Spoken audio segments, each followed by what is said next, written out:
Digging through the past is not that hard. Rusted cars and broken shards, mining memories in an old wrecking yard. Echoes of laughter, whispers of pain.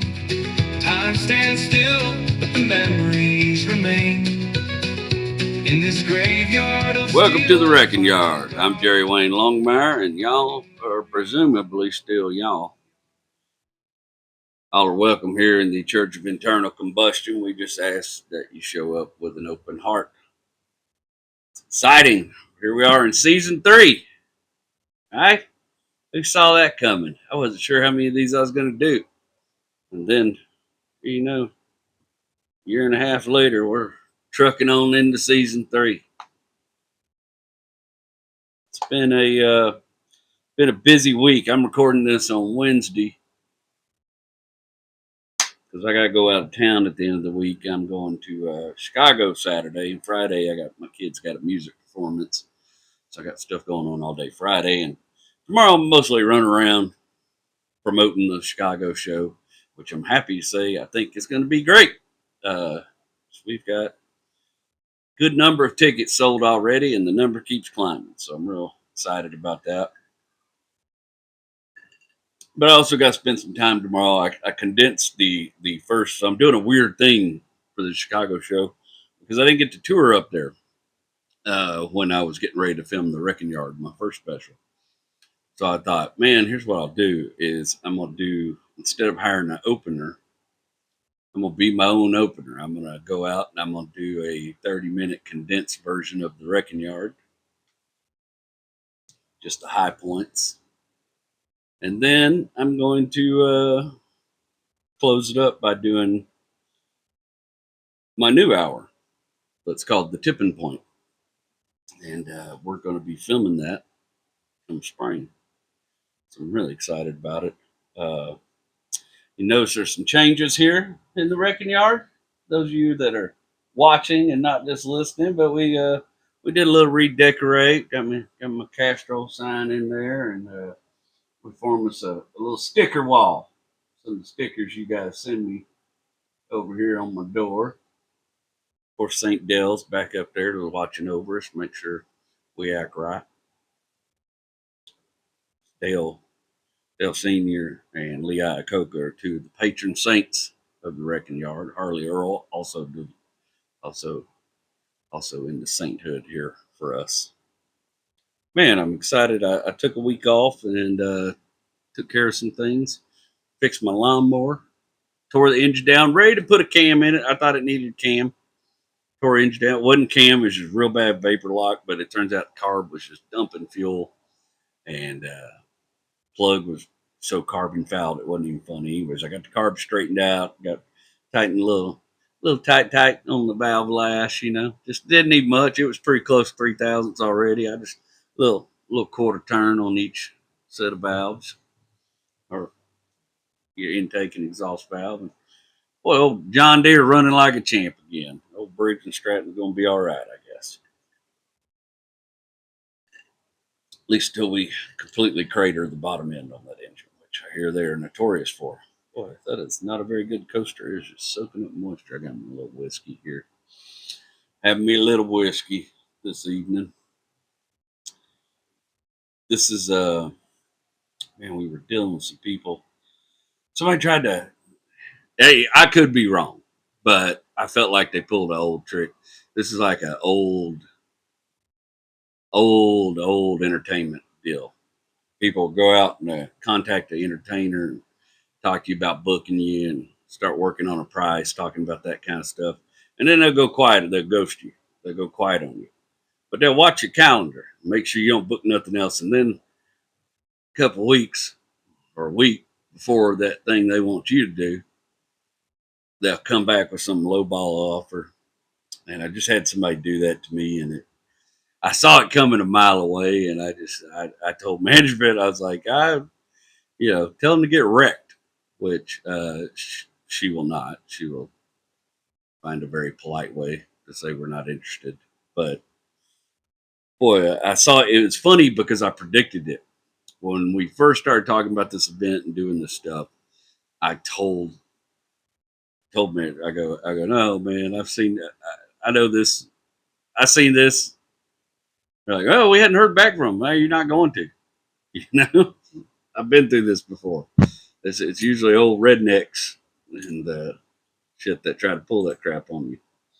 So, anyways, that was a little. It was all good though. Luckily, I had an existing offer already for something else at that time period, and it ain't gonna be no skin off my back. It would have been a nice lick to hit if we'd hit it, but I just had a feeling. I had a feeling going there. Sometimes I just gotta go with my gut, and it's a big gut, and it's got a lot of opinions, but boy, it just hardly ever steers me wrong. Let's do a quick little sponsor copy, and we're going to do something a little different at the beginning of this podcast. Not at the beginning. We'll talk about the truck.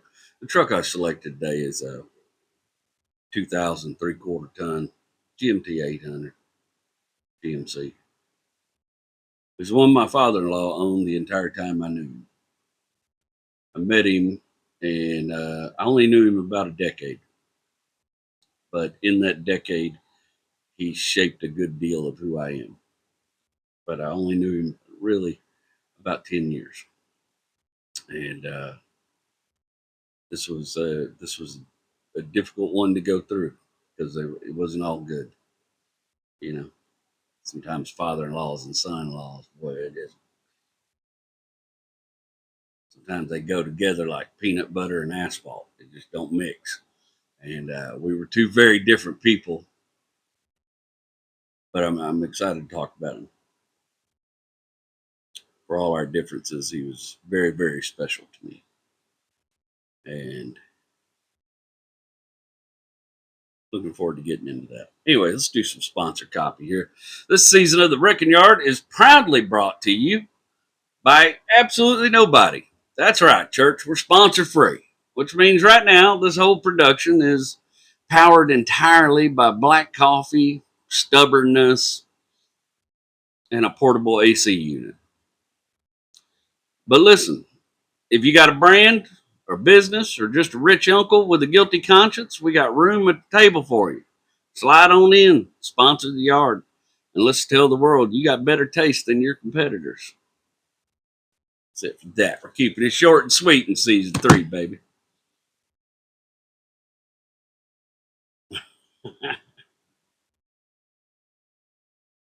Well, no, I was only gone for a week, but it feels like it's been a month since I talked to y'all. So I'm excited to be doing this again already. Today we're going to talk, we're going to do something else a little different. I'm not going to spend as much time on the technical stuff. You all got Google if you want to learn about something.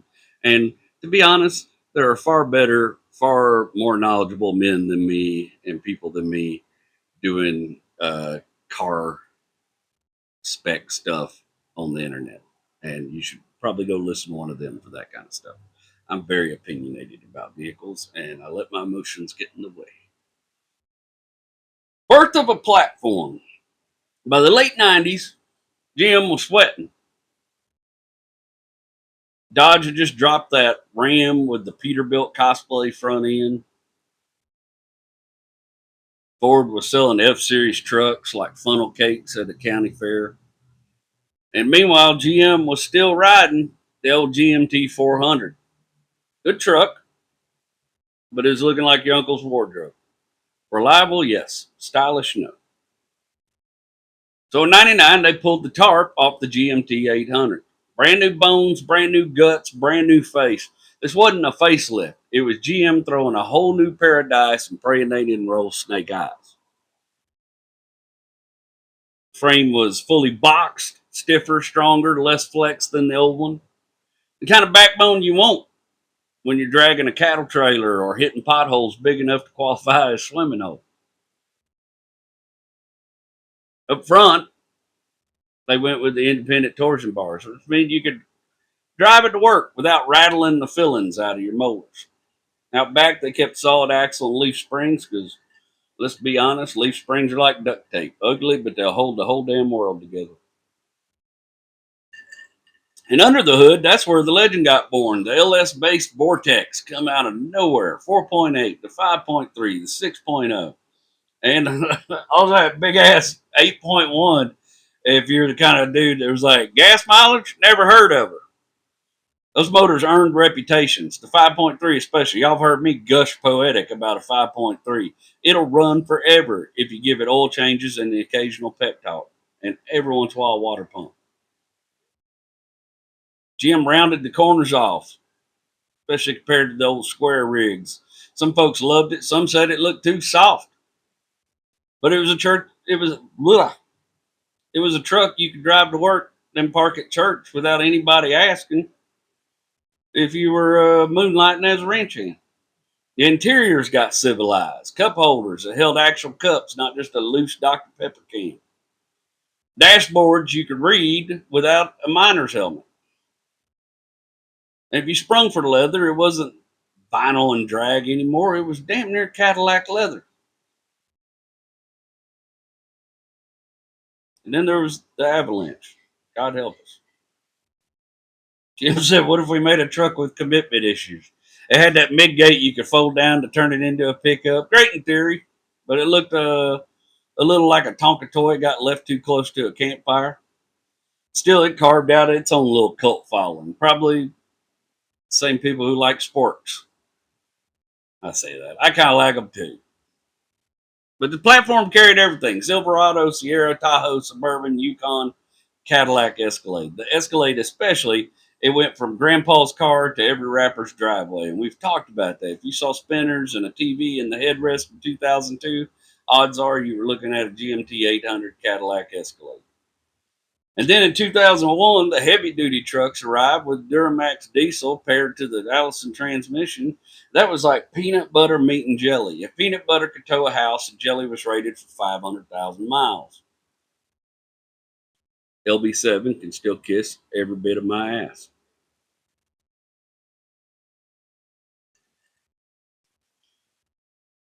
The GMT 800 ran until 2006 in half tons, a little longer than SUVs. And the truth is, this thing is still one of GM's crown jewels. It's balanced right perfectly between work truck grit and daily driver comfort. You still see them everywhere. Sun-faded paint, headliner sagging, but the old 5.3 humming along like it's got something to prove.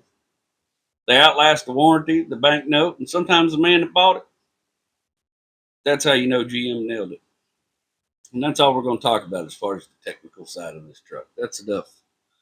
I'm a huge proponent of it. My father-in-law's had the 6-liter, which I'm not a big fan of. And boy, he sure had some issues with it and the transmission a couple times. But he was so, when I got my Z71, he was so tickled to death.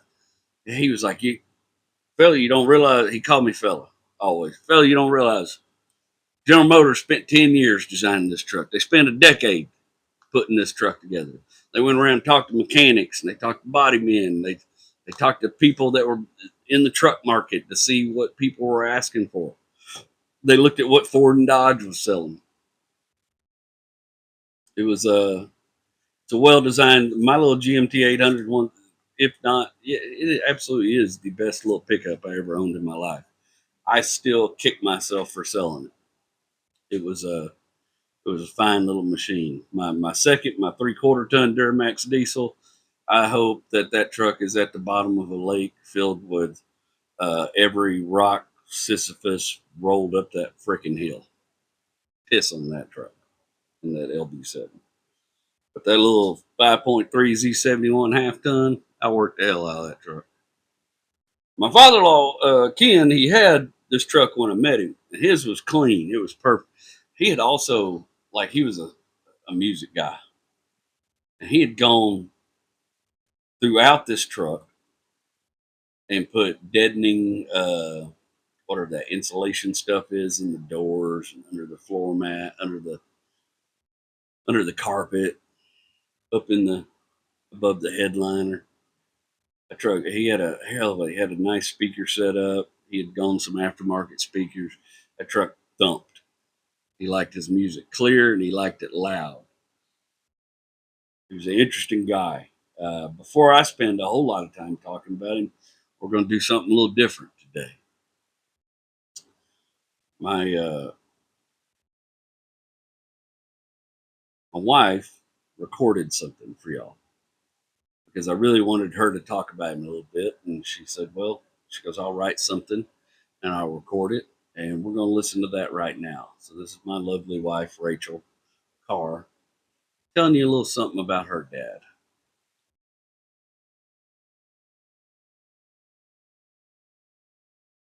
Because I felt like her words needed to be included. Hey y'all, I don't usually step into the spotlight on Jerry's platforms, and truthfully, I prefer it that way. He tells the stories, I help behind the scenes. But today's podcast episode is different. It's about someone who shaped both of us in ways that are hard to explain but impossible to ignore. It's about my dad. He wasn't just my father, he was my foundation. He's the voice in my head that still tells me I can do anything, even when I'm at my lowest. I was his firstborn, his daughter, and he never once let me forget how much he adored me. I don't use the word princess, and neither did he, because it was not about being spoiled. I was sacred to him. He poured love into me like it was his life's mission. And I believed him when he told me I was smart, when he said I could do anything, when he signed off every message with, "Dad loves the baby. She's the best one." I believed him because he meant it. And I knew he meant it because he always showed up for me. It didn't matter where I was living at the time, he would just be there. He showed up in Lubbock when I got mono in college and could barely move. He showed up in Houston when I had to be hospitalized for a kidney infection. He slept on a chair beside me for 3 nights. He never missed even one awards ceremony, recital, sports match, or special event. More than that, he never missed an opportunity to tell me how proud he was of me. We had a connection that ran deep. Music, art, creativity. He made mixtapes, burned CDs, and playlists that felt like little emotional blueprints. Songs were how he said what words couldn't always convey for him. And he knew more about music than anyone I've ever met. I want you to know I could spend hours telling you about how cool he was because he was so cool.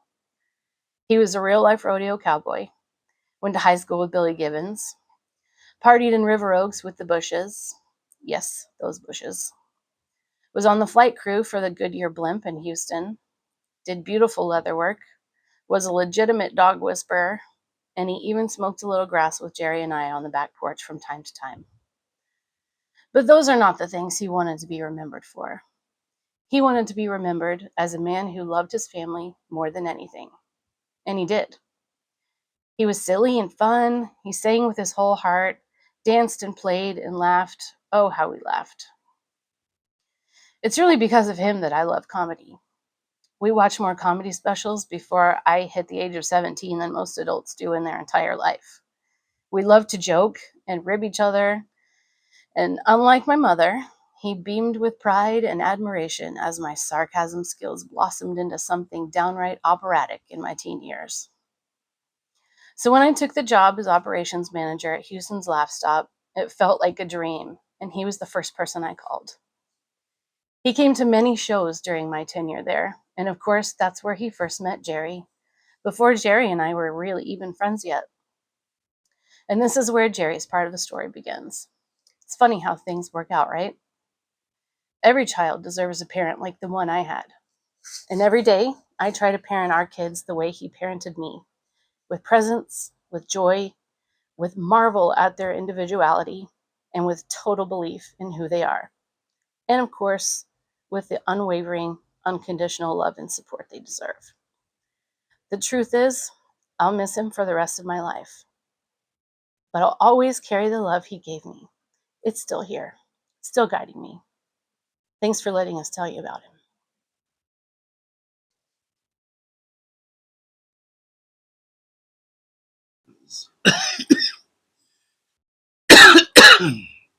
That was a lovely Rachel. Can't tell she liked her dad a little bit. He really was. He was on the flight crew for the America's Goodyear Blimp. He had a set of these glasses. Mine's a little worn out and sweaty, but this is a glass that I always drink my whiskey out of. One of his Goodyear. He was on the Goodyear Americas and absolutely loved that job. He had so many stories about it.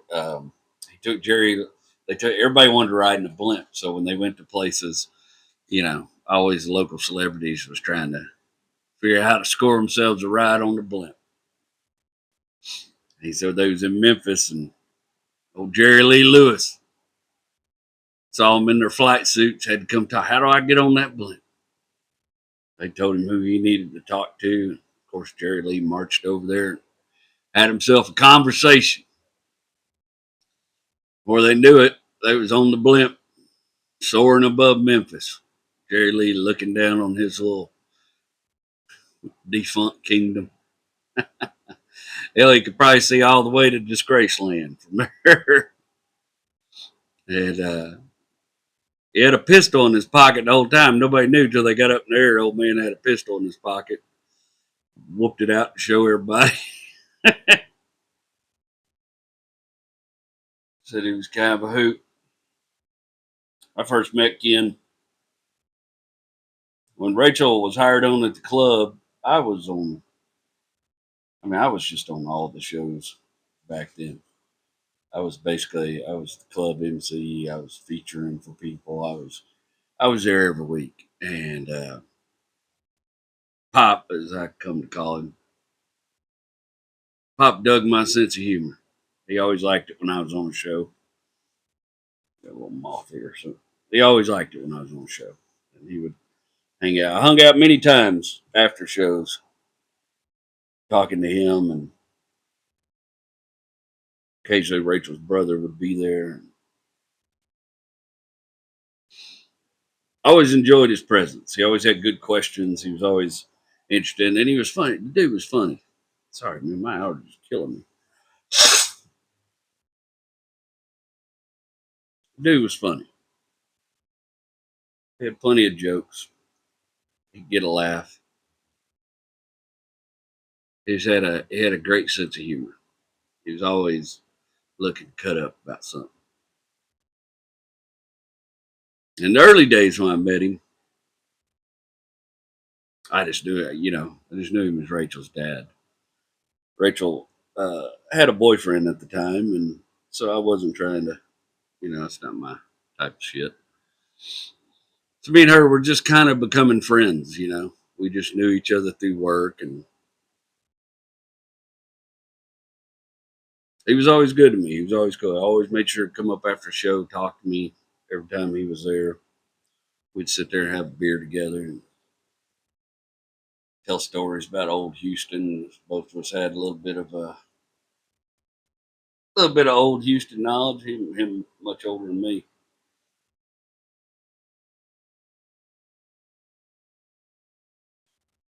It wasn't long after that.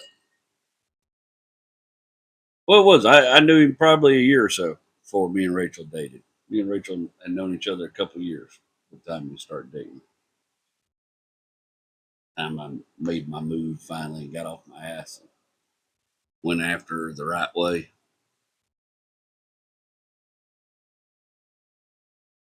But very early on in being her dating, he still didn't know. He didn't know we was dating. And I had basically been living at her apartment. I've been staying at her apartment for a month. I hadn't left. We were having fun. And he came into town. We was all going to go to the rodeo. The cook-off, big cook-off, Houston Livestock Show and Rodeo. It's a huge event. Always big cook-off teams come out. Throw a big old soiree. You know what I mean? It's a big deal. And he had tickets to cook out. Was going to take Rachel and all her friends. And he showed up at her apartment that night, and I'll never forget. We were getting ready to leave, and we were all just goofing off and that kind of stuff. And we went to walk out. I went to walk out of the door with Rachel's friend Andrea, and Rachel goes, she goes, I think she called me babe. She goes, babe, did you take your key? And he like looked at me. I'll never forget the look I got from that man. Like, whoa, fella, what the hell's going on here? You know what I mean? He's an old cowboy for real. Oh, fella, what's going on here? And her stupid ass friend Andrea just bursts out, he doesn't know y'all are dating? Like, well, shit, he does now.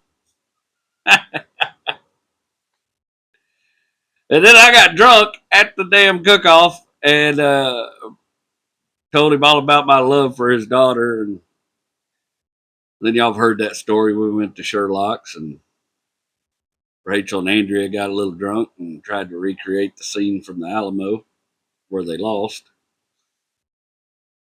And he kept it together all the night. He was cool. Cool heads prevailed. But he started watching me a little closer after that. Like, then he knew, you know. He smoked a little weed back then. That was his thing. He liked smoking a little weed. He's one of them Houston. He grew up. So he grew up over here in not in this house. This was his grandmother's house, but he grew up kind of close, like West University. You know, pretty close to downtown Houston. He used to hang out in Oak Forest. And he run around. He went to Lamar, which is one of the big high schools downtown. He did go. He went to school with Billy Gibbons. Uh, Told me all kind of stories about hanging out with Billy Gibbons.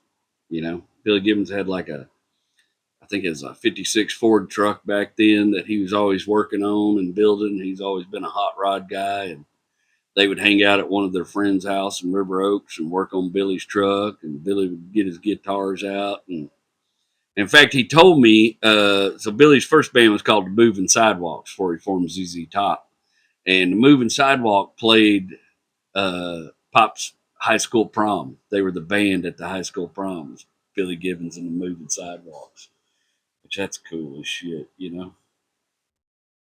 He loved Billy Gibbons.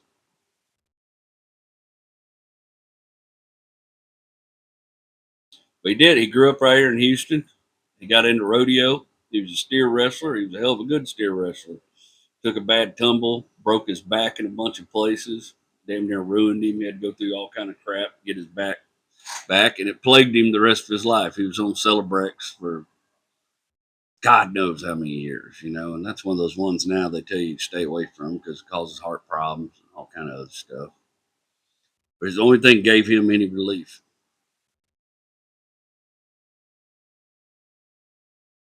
But he accepted me early on. Me and Rachel's dating. He, you know, he'd pull me in tight, tell me something every once in a while. But he accepted me, and I can't for the life of me figure out why. I didn't have a lot. All I had going for me was comedy at the time, and it was all up in there. But he just accepted me. He accepted me when his daughter and I decided to go rent a house together, move in together in old Oak Forest. It's his old stomping ground. He come over right when we moved in that house. He come over and helped us fix that house. That house was such a piece. It was all we could afford, and he come over and worked on that house for a week. Me and Rachel went to Aruba. We went on a vacation, and he spent the whole week at that house working on stuff around that house, trying to help us out. He was a good dude. So when I met him, he was in college, which is kind of weird. You don't meet too many, 50-something-year-old dudes in college, but he was going to college at Lone Star. Lived up there in, not Lone Star, Sam Houston State.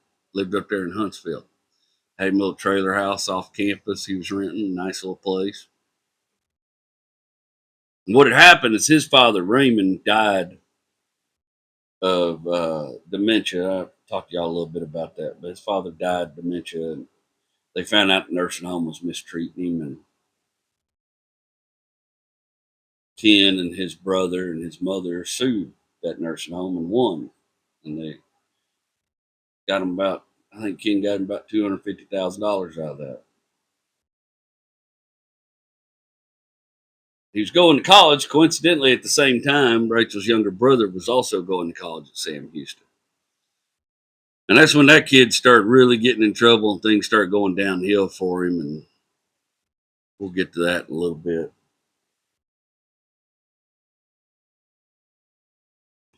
And Ken spent nearly every dime he had trying to keep that kid in school and all his bills paid and try to get him through college and keep him all right.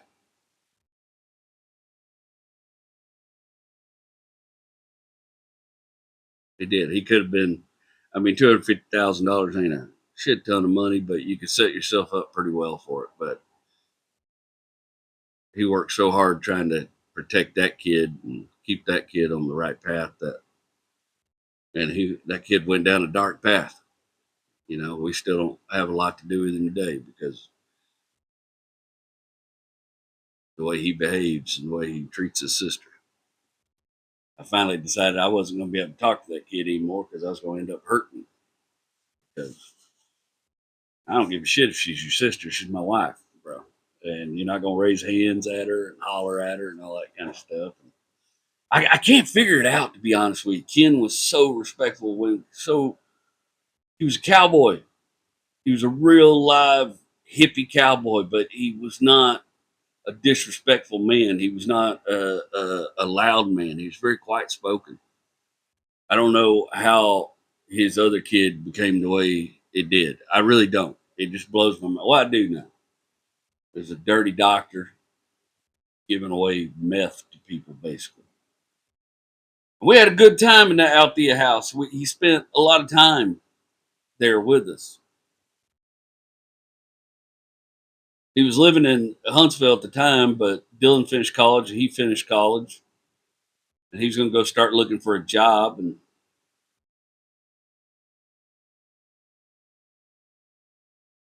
he would come down and hang out. Man, he would never let me pay for anything. He would come down, he would drive down from Huntsville and pick us up in his truck. And like, man, we're going to go to his favorite thing, Shipley Donuts on Ella. So way back in the 60s and 70s, Shipley Ella, the Ella location of Shipley Donuts, they would stay open 24 hours. So when you were a stoner back then, that was the only game in town, was go over there and get lined at the donut show. That was one of his favorite things to do. About 9, 10 o'clock at night, we'd smoke us a little. We'd get in his pickup. We'd head over to Shipley Donuts. Sometimes we'd just go to a restaurant and get dessert. That was another one of his favorite things to do. And he never would let me pay for a damn thing. Wouldn't let me pay for nothing. Never, ever. Never got to pay. I tried it so many times. He would get so pissed at me. Never ever let me pay for anything. And it was a good time for us in that little Althea house. And we saw him. He would come over and he would hang out. And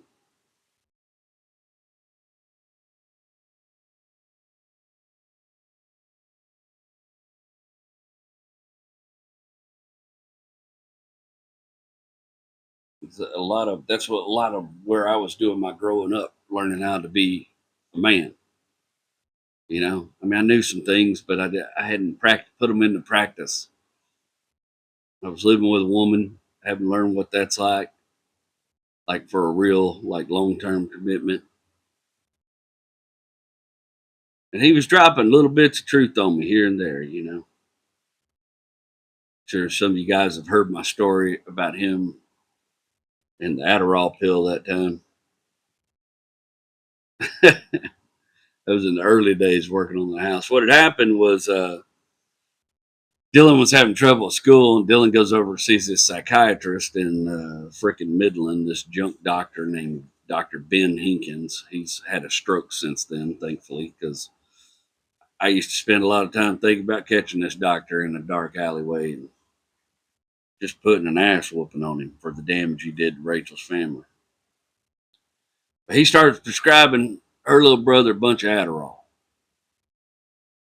Ken was having fatigue. He was going through some stuff. His back was all jacked up, and he was depressed. And he thought, well, I'll go over and see this psychiatrist too. The psychiatrist put him on that damn Adderall mess too.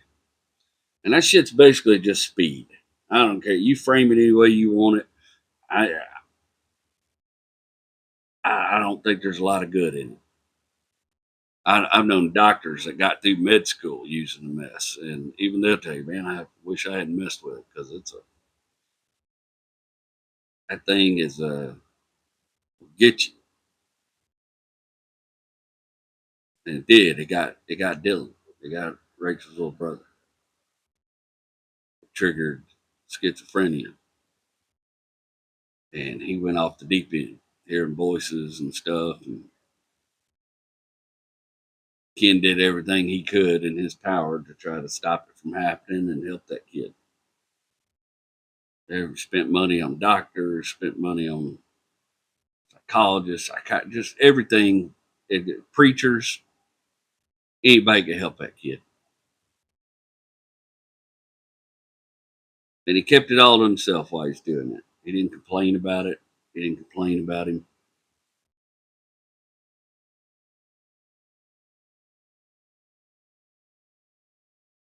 When he got out of college, he didn't have a lot of money, and he also knew that I had gone to him one night and asked him for his blessing to ask Rachel to marry me. We'd been together about 6 or 7 months at that part. I knew I was in love with that girl. I knew I wanted to be married to her. And I caught him out on the porch one night. He was over there hanging out. He came over to the house, showed me how to cook chicken on the grill because I kept drying out the chicken. He was tired of eating dried chicken. So he showed me how to grill some chicken without drying it out, which means he grilled the chicken and I watched like a dummy. And there I was, nearly 30 years old, making a little money tearing motorcycles apart and parting them out, selling them for parts and fixing up some motorcycles and selling them, making a little bit of money at comedy, making a little bit of money bartending, making a little bit of money. I was bartending at a place called the Kentucky back in.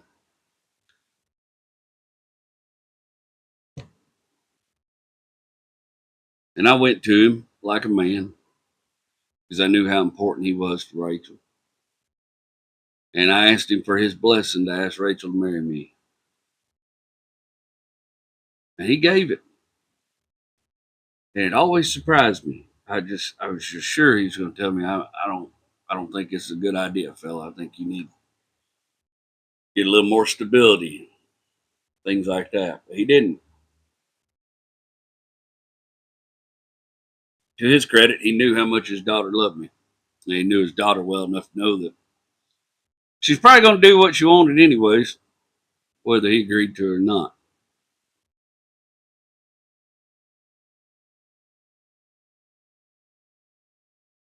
And I kept that a secret from her. I bought the ring. I had the ring for months. And I was going to ask her on Christmas Day to marry me.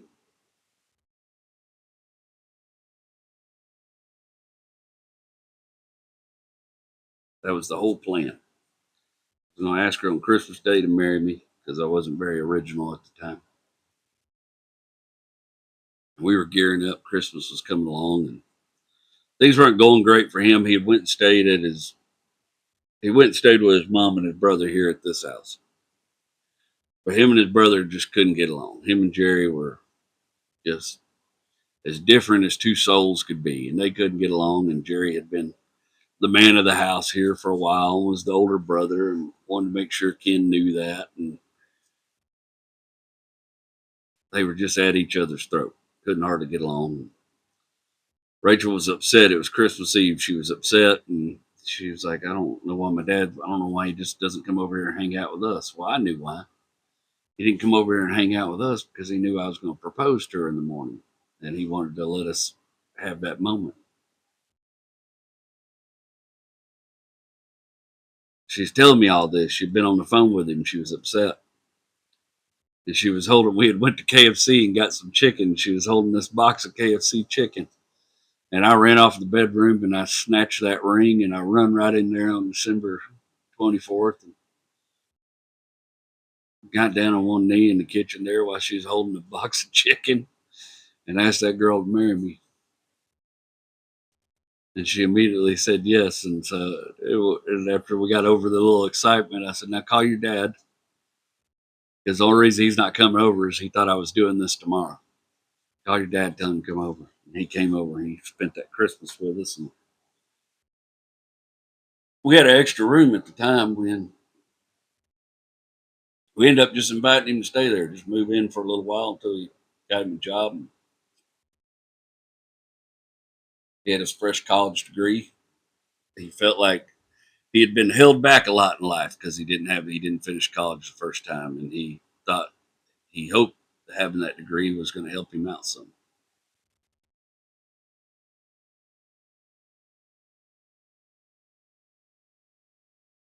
It didn't because it's all mythology, but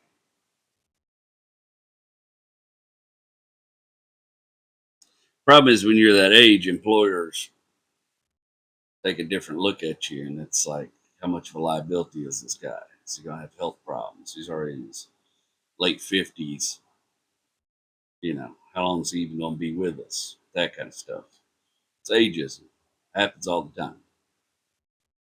And nobody would give him, nobody, I mean, he would go to interview, and the man was brilliant, and nobody would give him a sporting chance. He ended up taking a job at frickin' Target, stocking at Target with a bachelor's degree, the years of experience and knowledge under his belt. The man had owned his own car lot. He'd built up a huge landscaping and tree service here in the Woodlands. That is, if you have the original Woodlands Monopoly game, his tree service is in there. Knew everything. He really was a dog whisperer. The man had bred dogs and trained dogs.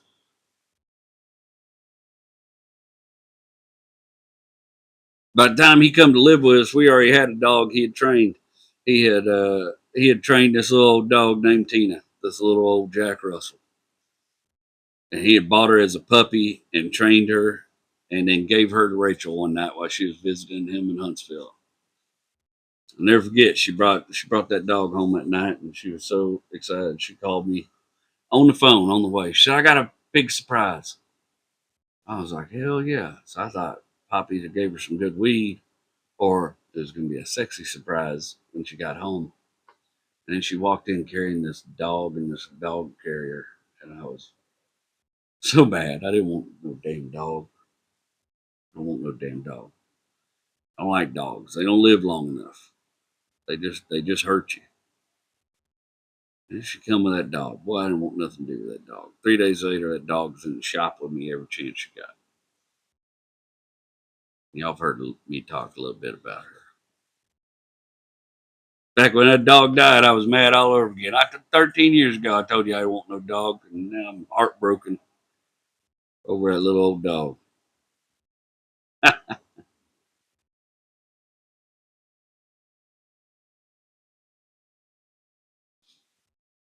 But he's living with us where we start bumping heads a little bit, you know. That's where things got a little too cozy, you know. I mean, he didn't like the way I did much of anything. I kept the shop a mess. He didn't care for that. He didn't like the fact I didn't keep the yard up probably as good as I should have. And he didn't mind telling me. I remember I decided I was going to plant some plants one time. We went and bought some plants. We're going to plant some plants down the side of that house. And he knew everything about landscape, and I didn't know nothing. And I was digging these holes, and I'll never forget. He come over, he said, "You're about to put an $8 plant in a $6 hole, fella. Why are you going to waste your energy? That plant's just going to die. You got to dig that hole out, give them roots room to expand. Walk me through it." And boy, by God, I know how to plant stuff now, you know.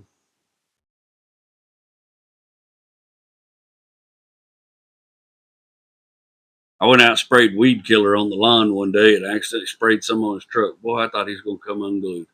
He was so mad at me. He went out there and washed that damn truck. Muttered something about it. That spray shit don't work worth a damn no how. You just spray and stuff. You don't even know what you're doing. You probably just killed half the grass. Boy, I was mad at him. You don't know what you're talking about, old man. Sure enough, big old freaking circle of that grass by his truck died. He's telling me shit all the time. I didn't want him telling me all this shit. Man, by God, boy, he had an answer for everything.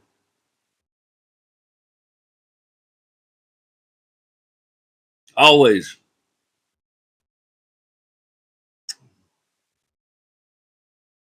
I don't think he knew what to make of me all the time.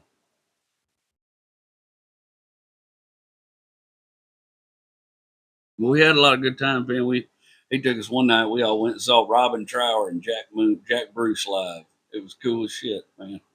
One of the best shows I ever been to in my life. He would turn me on to music. Rachel wasn't kidding when she said music was his language, was the way he talked to me.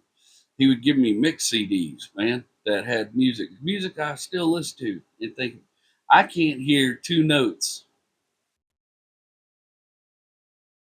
of Greg Allman's cover of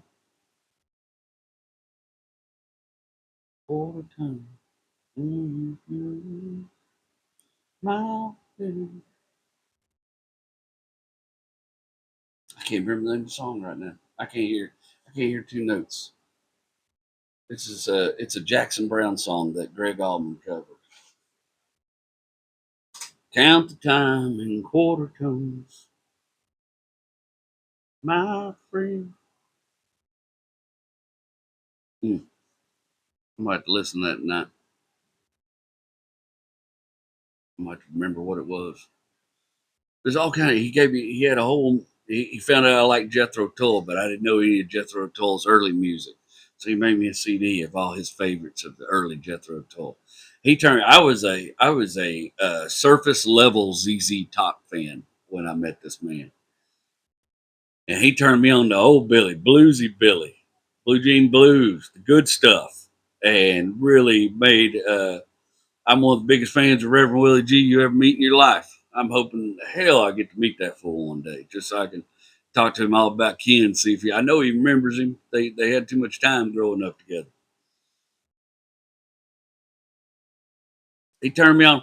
I grew up during the grunge phase. The grunge was popular when I was in high school, but I just never got into it when I was into country music. He turned me on to Pearl Jam.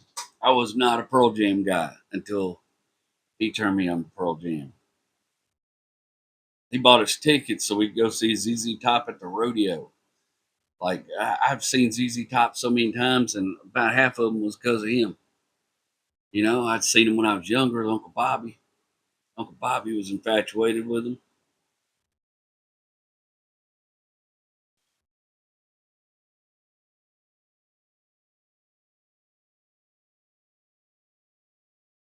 I probably told y'all this story, but when the Crohn's disease like jacked me up real bad before our wedding, we found out I had Crohn's disease and I damn near died.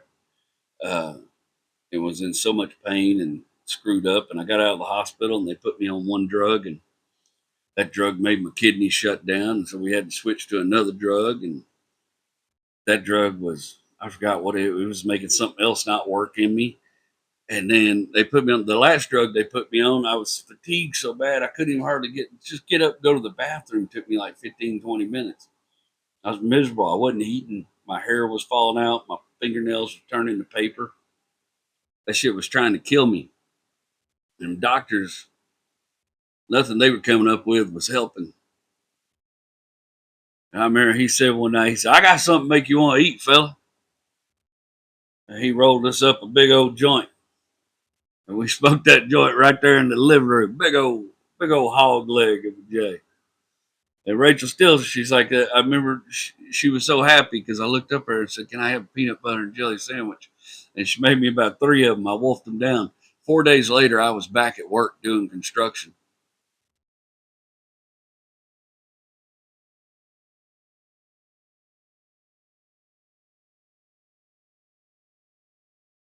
He was a good man.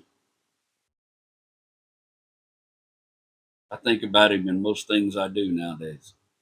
I think I wish he was here to see who I am now, the calmer, the guy who's kind of got it figured out. I mean, not figured out, but kind of. I'm starting to figure it out. And damn, if I don't wish he was around to see this part. He'd be right here with us, man.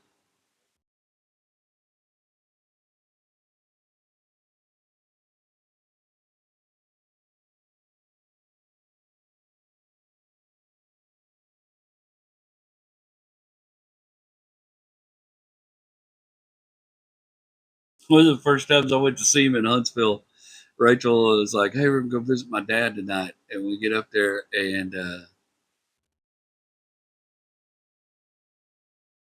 he was smoking his little one hitter, and he offered me some. I was like, I don't really like pipes. I just like joints. I'm kind of old school. I was talking out my ass. Okay, I didn't really smoke weed that much. He rolls this joint and hands it to me to light it, and it's long. It's a big old joint. He had these special papers that came on a roll. He could roll these joints just about as long as he wanted to. And he rolled this. I mean, it would look like a straw. We started smoking that thing, and I remember I took about 3 hits off of it. And tried to. He wanted us to watch this documentary about the band. I think the documentary is called The Band. You know, Levon Helms and all them dudes. You know, it's the band. And we're watching, documentaries long as shit. We're watching this documentary. And I was about a third or fourth hit on that joint. And he offered it back to me, and I go, "Oh, I'm good." He goes, "No, fella, you said you want to smoke a joint. We're smoking a joint." And the three of us, smoked that damn thing and watched that whole documentary about the band. And then I had to drive his daughter back home to her apartment in Houston. I was driving that Mazda. I felt like I was driving a damn spaceship that night coming down 45. I've never been so thankful to see the Houston skyline in my life as that thing come into view coming down 45. I'm almost there, baby. I made it, because if I wreck and hurt his baby girl, this son bitch will comb the ends of the earth. Make sure I am paid my dues.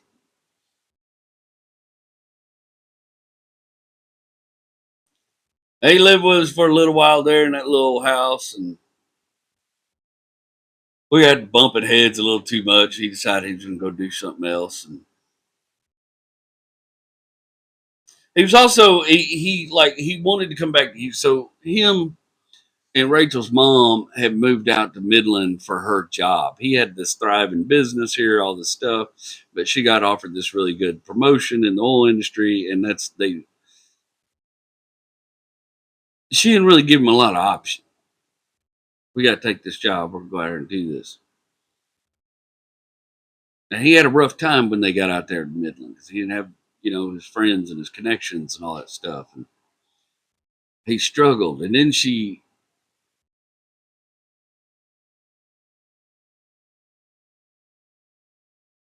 way they divorced was ugly. They waited. Rachel was in college, and her and her dad and her younger brother went on a trip to go do something. And him and Gail have been fighting. And they come back to the house, and all her stuff was packed up and in the garage. But she had gotten the flu and couldn't finish moving out. She was just going to move out while he was gone out of town with his kids. I ain't here to bash Rachel's mother. We don't see eye to eye on a good many things right now because of stuff involving her younger brother. But she was very important to me for a long time, and Ken would tell me stuff about her. He was mad at her, viciously betrayed by her, and he was still angry about it. And he would tell me stuff. Me and him would bump heads about it. I'm like, "Don't tell me this shit about my mom-in-law, man." I mean, lo and behold, he turned out to be right about a whole bunch of it. I wish I'd just shut the hell up and listen to him. But we'd bump heads a little bit. But he had wanted to come back. He never wanted to go to Midland. He had always dreamed about coming back to Houston. And so he came back to Houston and realized Houston had changed a great deal. And it wasn't the same town he grew up in. And him and his brother didn't get along. And they were always sort of fighting and arguing. And it cost him his relationship with his mother. He had a hard time having a relationship with his mother because he was so angry about stuff with his brother. And he decides to go back to Midland. Because the one thing he had found in Midland was it was kind of a small town back then. He still knew folks around town. It was a little slower pace of living. He decided that was for him, and he went back to Midland.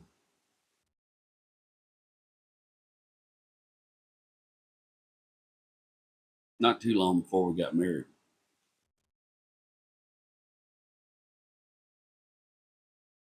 Married the day of our wedding. We got married in Vegas at the Venetian Hotel. The day of our wedding, I was standing back there, and Pastor Jack, come back there to talk to me a little bit about the ceremony, and I was making sure I had my vows ready. And Ken walked up to me and grabbed my hand and shook it. He said, "Well, fella, she's all yours. You better take care of her."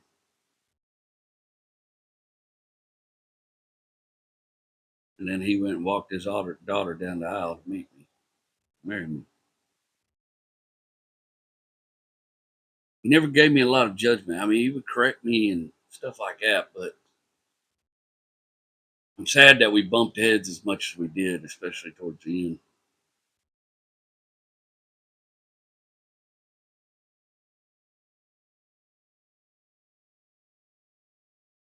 We would go out to Midland and visit him, and he'd be sad every time we left because there just wasn't enough time. And he was out there. He was working for a TV station, doing all kinds of stuff, and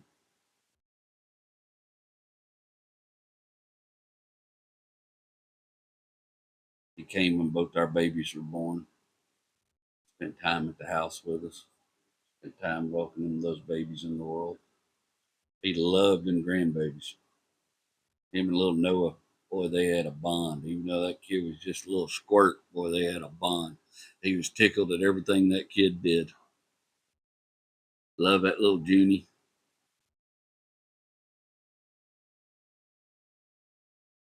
The whole time he's taking the Adderall, and the Adderall was messing with him. You would see it in him, in the afternoons. He would just be teeth gritting, and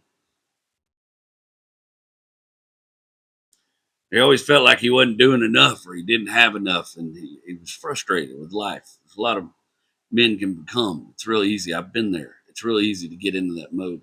He would tell me these stories. He said, "Phil, I don't know when I became the old guy on the job site." He used to tell me that all the time. I don't know when all these dudes call me the cool old dude. I don't know when I became the old guy on the job site. And when it happened to me later on, I was like, damn it, when the hell did I become the old guy on the job site? I go in the comedy club now, I feel ancient. All these kids gunning for my job.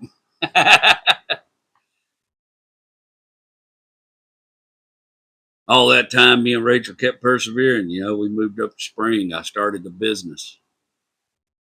He was out there in Midland.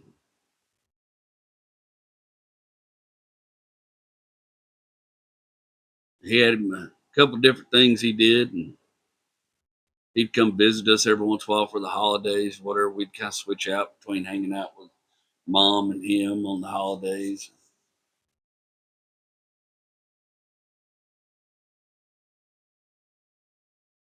He was there at our house that day.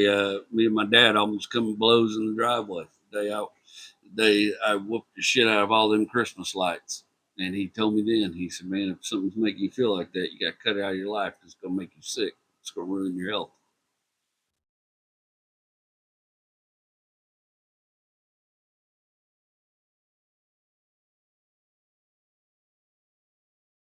When my mother got sick,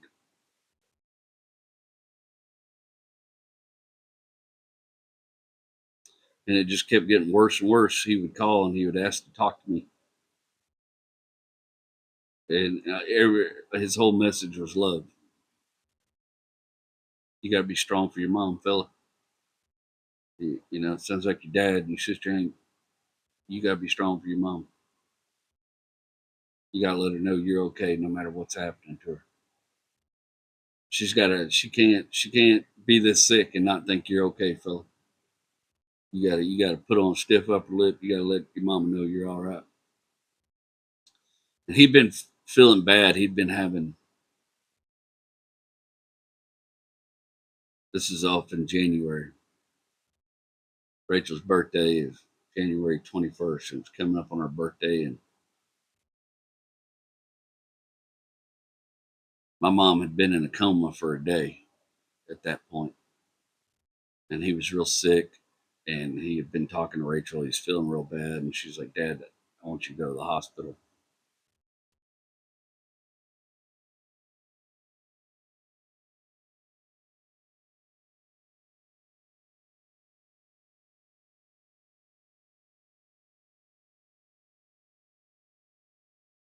And I just told Rachel, I was like, let's load up the truck, let's go to Midland. You know, my mom's in a coma. You can't do anything for her. And we drove out there to Midland, and they had him in the hospital. He had had a heart attack.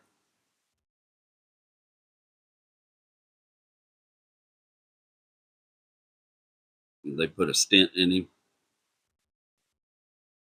and then he went home to recover. And I just the day that after he had the stent put in is when my sister called me and told me mom was awake. She had come out of her coma, and we loaded up the truck. And he's like, "Go, fella, go be with your mom. I'm okay now. I got some recovery time, but go, your mom's awake. You need to go." We drove through Texas that night,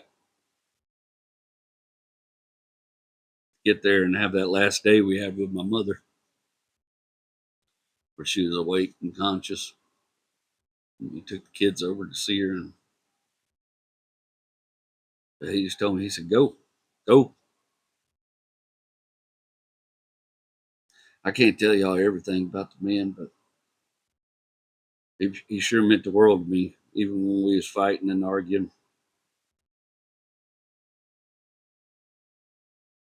He was driving a concrete truck at the time for a company called Ingram Concrete out there in West Texas. And then trucks inside them concrete trucks out there in Midland, they get to be about 110, 120 degrees. You know, the air conditioner just can't hold up to that with all that heat from the concrete behind it and everything, at least back in. You know, they might got better trucks now. Well, he damn near had another heart attack when he went back to work trying to drive that truck. He just couldn't do it no more. We had an extra room at the time. We had moved to Conroe. Business was going pretty well. I had a big major contract, and I had a lot of side work. And Rachel told him, she's like, "Dad, just come here. Come stay with us, and we'll put you on the payroll, get you a little money every week.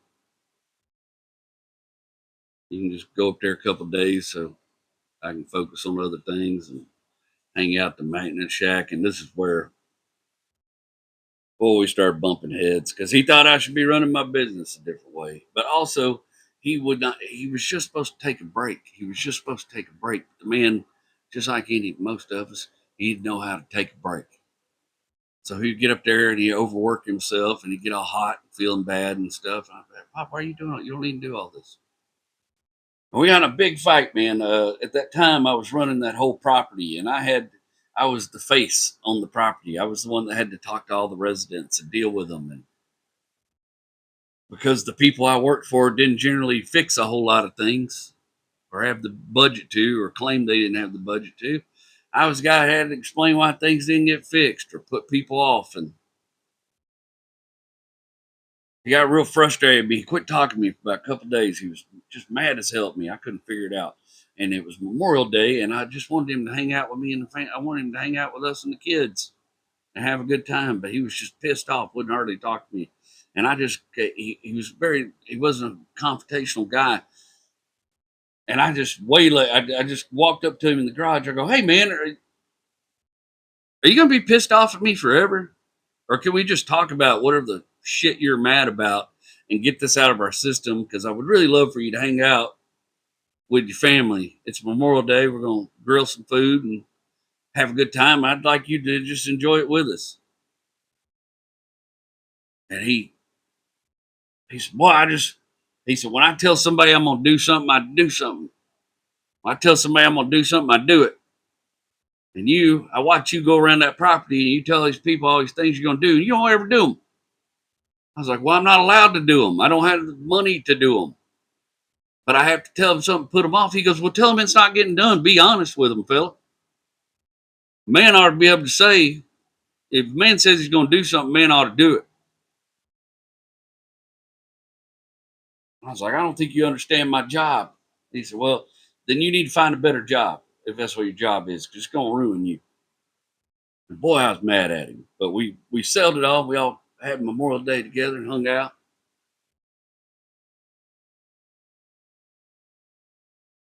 Me and him, we got he had another heart attack at work, and I was like, I can't have you out there on the property. You're too much liability with the heart problems. And I'm sure in some way he suspected that was disrespectful, and he got to where he wouldn't even hardly talk. He'd just glare at me. He was so mad at me. Wanted me to cut my hair. He didn't. Phil, you can't have long hair all your life. First time to grow up.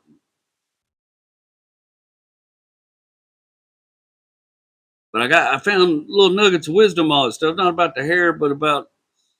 It wasn't long after that I decided I was going to become the man who did do what I said I was going to do, and I started telling them people the truth, and did not make me popular at that property. And I did end up quitting that gig sometime afterwards.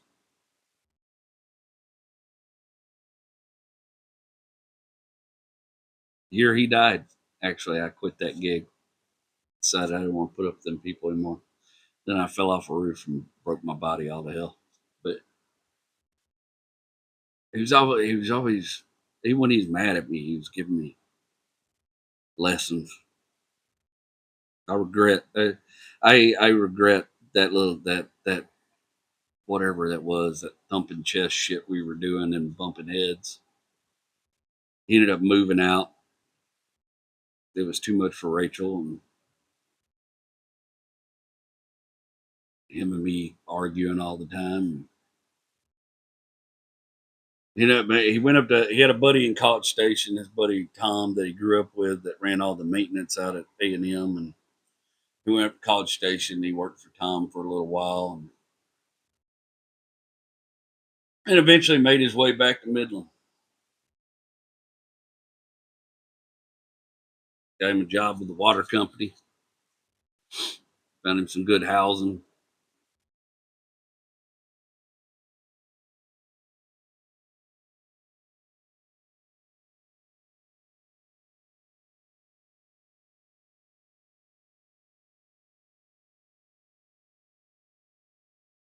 Him and Rachel were getting back on the even keel. Me and him hadn't really spoke a lot, you know.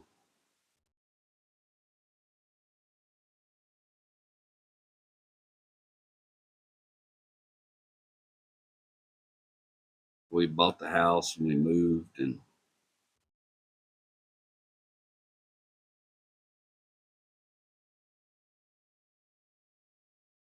come about January 2015, he was feeling bad again, feeling sick. Told Rachel he's going to go back to the hospital. They decided they were going to do another stint or something. I don't remember 100% what it was. They told him he had to stop taking that medicine he was taking, that Celebrex, all that shit. Damn Adderall was jacking with him.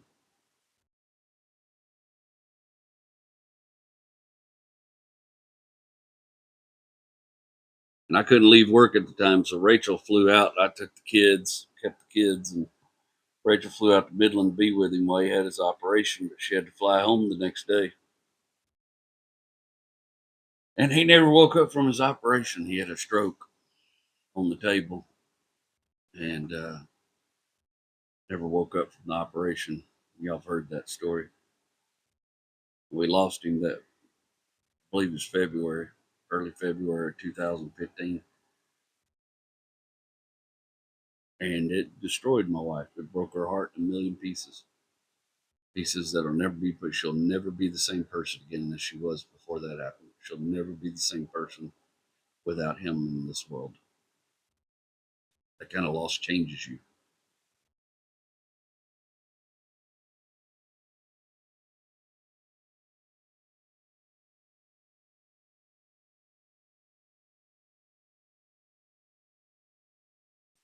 I think we're gonna wrap it up right there. Do some testimonials, you know.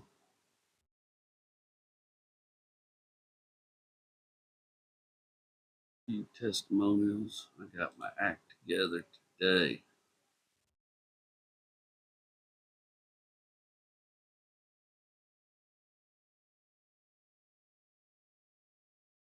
Oh, Sister Amy Irish, look here. Old Cinnamon Girl 76. So happy to hear Forrest. These are testimonials from last season's last podcast where I told the story about Mr. Forrest. So happy to hear Forrest found you and he was able to articulate how profound and meaningful the Wrecking Yard podcast has been and to give you clarity that it's not just for you, it's for us with each and every episode. Thank you, Forrest. I'm glad Forrest found me too, Amy. Forrest affected the entire way I was looking at this thing. I was looking at it in a very selfish manner. And Forrest showed me that that was not the way to go about it. Gave me new eyes. Brought me into season 3 feeling renewed.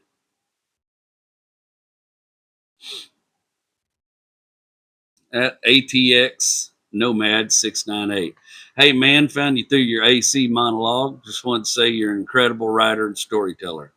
I know nothing about cars. I still find myself glued to your stories. Thanks for sharing your life with the world. Thank you, man. I appreciate you listening, brother. A lot of these stories ain't about cars. I love to talk cars, but a lot of these stories are just about where I was in my life. And that's the whole thing. We're working on the book right now. I hadn't even told y'all this. So now instead of one book deal, I have 2.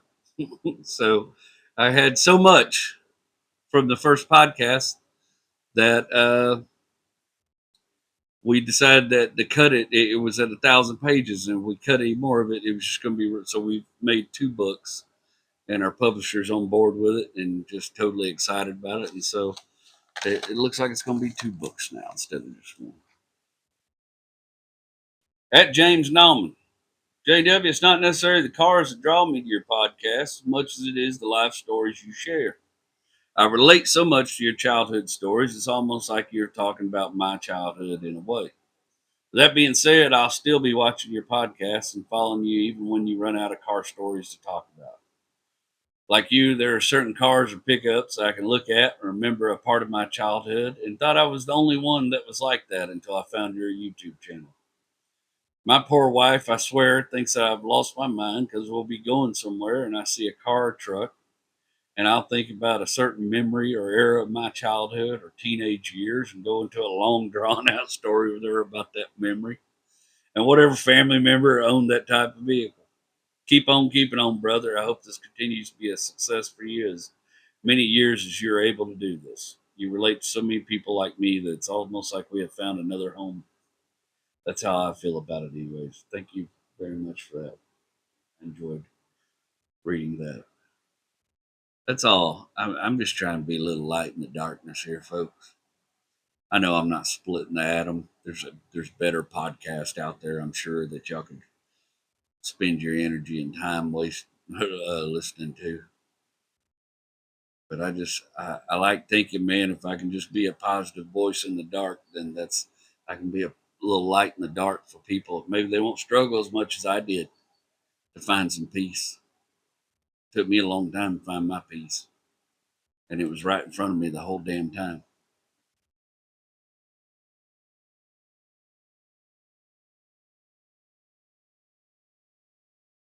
The thing about life, church, is you never know who you are to somebody else. You ain't allowed to. It ain't written down anywhere you can read it. Oh, you can hear what they say about you, sure. You can catch the whispers when your name rolls across somebody else's supper table. But you'll never, not in this life, see yourself the way they see you.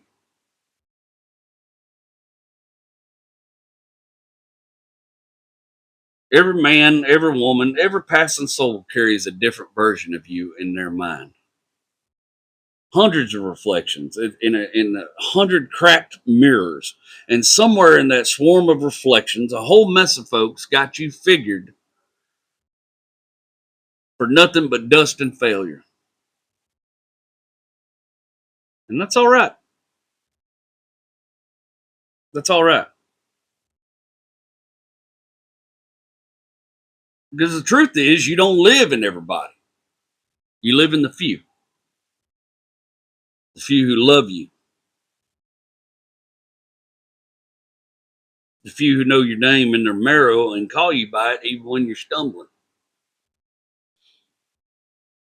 I'll confess to you tonight, I've lost nights staring at the ceiling wondering what Pop thought of me. He was never shy about telling me what he didn't like. He was never stingy with correction. And still, I like to believe that when the dust settled, he loved me.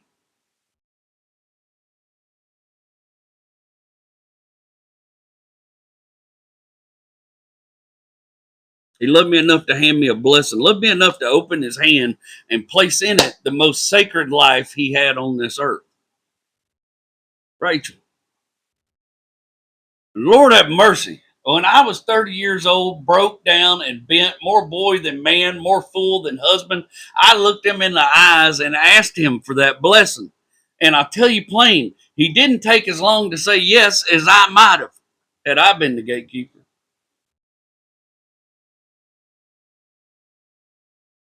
So maybe I'll never know the full weight of his thoughts, but I do know this. There was a moment in his life where I was good enough. Good enough for the most precious thing he had. And I like to think tonight that he's watching, nodding, enjoying these small victories me and her are stacking up together. And that's why I stand here every week and I tell you I'm rooting for you. Because sometimes it don't take the world believing. Sometimes it just takes a handful of people betting on you, lifting you, carrying you into the next chapter. So hear me. There is room at this table. There's room in this family. There's room in this life for every single one of us. I'm JW, and I love you.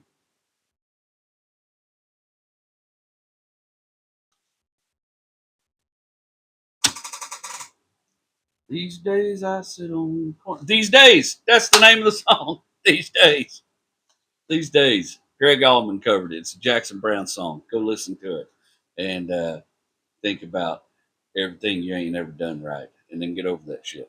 But listen to that song. These days. Welcome to season 3, Wayner. I love you.